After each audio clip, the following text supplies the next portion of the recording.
The boy never dreamed that, in a strange tunnel, he would find a shoe that belonged to his dead sister. Then something even stranger happened. The parrot he and his sister had raised together came back to life in the tunnel. He suddenly realized that this was the legendary Urashima tunnel, a place where any wish could come true. After going home, he had a bold idea. He would use the tunnel's power to bring his sister back to life. But just then, his father suddenly pushed the door open and, acting completely out of character, hugged Jack and asked where he had been for the past few days. Jack was confused. Only when he checked his phone did he realize, to his shock, that although he had only been in the tunnel for a short while, a whole week had passed outside. After school the next day, Jack went back to the tunnel. Now he was sure it wasn't a dream. He wanted to figure out what had really happened that night. But then a familiar voice called out from behind him.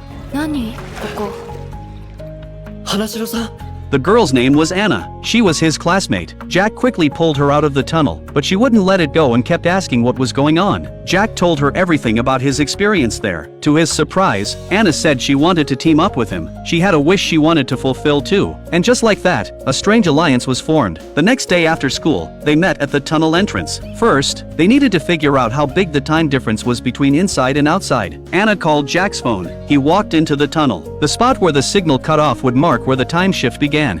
消えた。電話が切れて65分。あれだけすぐ引き返しても1時間以上経ってるの。In the days that followed, they came to the tunnel after school every day. After several experiments, they finally got the exact data on how time flowed. 3秒で2時間。ってことは30秒で20時間。1時間で100日。1日で6年半。